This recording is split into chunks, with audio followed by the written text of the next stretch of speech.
Cerita ini kejadian di tahun 2000-an. Ada seorang cewek, umurnya 20, namanya Dahlia. Oke.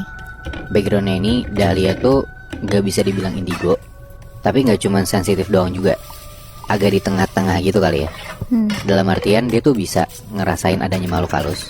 Dan dia tuh bisa, misalkan tiba-tiba aja tuh dia kepikiran, gue bakal ada masalah nih sama dosen gue. Minggu depannya beneran tuh kejadian sesuatu. Dia dipanggil dosennya gara-gara dituduh kopas satu tugas, padahal gak kopas sama sekali.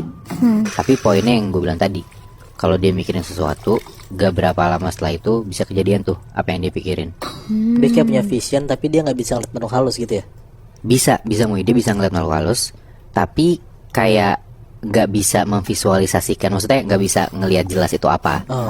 Dan kayak dia bisa ngelihat masa depan gitu ya, dan kebanyakan masa depannya ya yang ngeganggu dia gitu loh, yang negatif.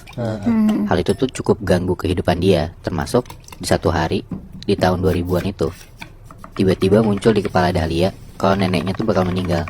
Backgroundnya lagi ya, neneknya Dahlia itu tuh udah beberapa tahun terakhir kalau ngomong tuh suka nggak jelas.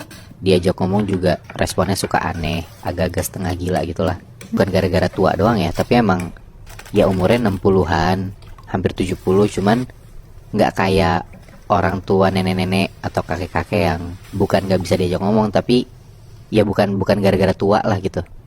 Dan yang lebih bikin sakit kepala, cuman selang beberapa minggu setelah neneknya Dahlia ini meninggal, muncul tuh pikiran di kepalanya Dahlia kalau nyokapnya bakal sakit.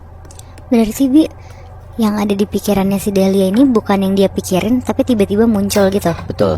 Dan itu nggak bisa dia kontrol, Nat. Oh. Dahlia udah istighfar terus tuh, karena ya sakit banget kan kepalanya. Baru banget nenek gue meninggal, sekarang nyokap gue udah mau sakit. Tapi yang nggak tahu kenapa, nyokapnya Dahlia tuh tiba-tiba aja beneran sakit. Dan itu terjadi sampai 4 tahun. Nyokapnya ini bukan sakit yang biasa, Mui, Nat. Yang tadinya penyayang, sehat-sehat aja, nyokapnya sering aktivitas, bergaul sama orang. Sekarang tuh nyokapnya gampang lemes, gampang banget capek, sering banget cuman tiduran di tempat tidur doang. Dan kalau diajak ngobrol tuh nggak nyambung, suka marah-marah sendiri juga. Dan sampai di tahun keempat itu, nyokapnya Dahlia meninggal karena sakit yang parah banget. Dibawa ke dokter, tapi nggak sempat diselamatin. Dan selama 4 tahun itu pun, nyokapnya ini berobat terus ke dokter, tapi penyakitnya tuh nggak jelas apa. Dibilang demam ringan, kayak yang tadi gue bilang, suka lemes, capek, panas gitu kan. Setelah dikasih obat, beberapa hari sembuh, habis itu sakit lagi. Dan gitu-gitu aja cycle-nya. Dan gak sampai situ aja, Mui, Nat. Selama 4 tahun terakhir itu, sempat ada pikiran dari si Dahlia di kepalanya dia, kayak, apa ini dosa turunan ya? Yang tadinya nenek gue sakit, terus habis itu nyokap gue, bakal ke gue juga gak nih? Dan ternyata itu salah satu dari pikiran Dahlia yang jadi kenyataan. Bener aja, Mui, Nat. Beberapa hari setelah nyokapnya Dahlia meninggal, di keadaan yang lagi hancur banget itu, Dahlia ngerasa tuh dia sering banget diikutin. Dahlia gak bisa lihat wujudnya kayak gimana, wujud si sosok yang ngikutin dia, yang tadi gue bilang. Karena emang dia cuma bisa ngerasain doang kan. Cuma Dahlia ini ngerasa dia tuh diikutin sering banget. Kayak di ke kantor, dia ngerasa kayak diikutin. Di jalan juga kayak ada yang ngeliatin dia. Bahkan sampai Dahlia tidur pun, dia ngerasa kalau dia diliatin. Padahal dia tidur sendiri doang di kamarnya. Dari situlah dia tahu kalau ternyata emang nenek dan nyokapnya itu meninggal karena sesuatu yang terjadi sama dia sekarang. Ada makhluk yang percaya nggak percaya ngeganggu neneknya, nyokapnya, bahkan sekarang gangguin Dahlia. Berarti meninggal karena ada sosok yang nyelakain mereka gitu. Iya benar. Permasalahannya nih, Moy, Nat, sejak kakeknya Dahlia meninggal yang udah lama banget, neneknya ini diurus sama keluarga Dahlia di 8 tahun lalu. Dan setelah nyokapnya Dahlia meninggal, ya akhirnya Dahlia cuma tinggal sama bokapnya doang berdua, karena Dahlia ini anak tunggal. Dan permasalahannya lagi, bokapnya Dahlia ini gak percaya banget sama hal-hal mistis. Jadi dari dulu tuh Dahlia nge-keep ini sendiri. Dia gak pernah cerita kalau dia tuh bisa sensitif atau dia bisa dalam tanda kutip melihat masa depan tuh. Dia gak pernah cerita ke bokapnya, karena bokapnya juga gak peduli dan gak percaya sama hal-hal kayak gitu. Karena takut makin menjadi-jadi dan amit-amit Dahlia bisa nasibnya sama kayak nyokap dan neneknya, dia coba ngomong pelan-pelan ke bokapnya. Sekali dicoba, gak percaya tuh bokapnya, malah Dahlia diomelin balik. Tapi beberapa hari lewat, beberapa minggu, ini makhluk makin sering banget datengin Dahlia. Bahkan Dahlia bener-bener kayak diliatin di samping banget kalau dia lagi tidur.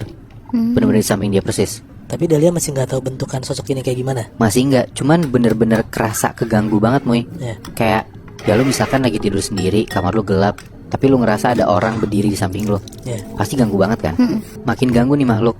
Dan Dahlia tuh makin resah, sampai Dahlia pun stres dan sering banget sakit Moy. Nat, badannya gampang lemes, suka susah tidur gara-gara gak tenang. Pikiran juga keganggu banget dengan adanya si makhluk yang ikutin dia ini. Beberapa kali Dahlia juga udah coba lagi buat ngomong ke bokapnya. Dibawa ke dokter pun patternnya sama aja kayak nyokapnya dulu. Dikasih obat, sehari 2 hari sembuh, abis itu sakitnya muncul lagi. Demam, lemes. Jadi sakitnya tuh gak cuman fisik Moy, Nat, tapi sampai mentalnya Dahlia juga. Yang tadinya fisik, tapi setelah fisik juga kena, akhirnya dia stres gara-gara diikutin. Jadi ya fisik dan mentalnya tuh dua-duanya kena gitu loh. Ya. Karena yang dia dulu cuma bisa ngerasain ada makhluk halus, sekarang makhluk halusnya dirasain tapi hampir setiap hari. Bahkan deket banget karena ngikutin dia. Dan gara-gara bokapnya pun udah gak bisa diajak diskusi dan gak mau percaya sama Dahlia. Tapi ya Dahlia gak mau ada di posisi ini kan. Amit-amit dia bakal berakhir kayak nenek dan ibunya gitu loh, stres dan akhirnya meninggal.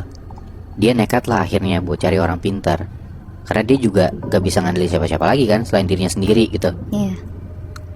Dia cari-cari, akhirnya ketemu oleh satu orang ustadz yang bisa bantuin Dahlia. Agak takut juga tuh dia, karena ya gak ada yang nemenin kan.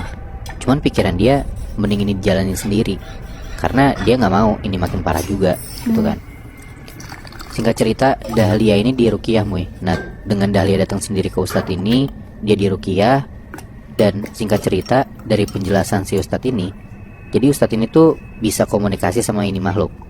Tapi makhluk yang kata si ustadz ini semacam jin, agak susah buat diajak komunikasi gitu. Kayak si jin ini gak ngebuka infonya secara detail. Kayak dia gak mau ngebuka gitu loh. Jadi jin ini tuh ternyata Moy, nah, makhluk yang emang ngegangguin nenek dan ibunya Dahlia. 4 tahun sebelum neneknya Dahlia meninggal, makhluk ini tuh dikirimin sama orang yang gak suka sama keluarga Dahlia. Dan begitu neneknya Dahlia meninggal, jin ini pindah buat ngegangguin nyokapnya. Begitu juga nyokapnya meninggal, jin ini pindah ke Dahlia. Jadi kayak benalu gitu loh Moy. Nah, yang harus ada tempat buat ditempelin. Ustadznya bilang sih udah dibuang.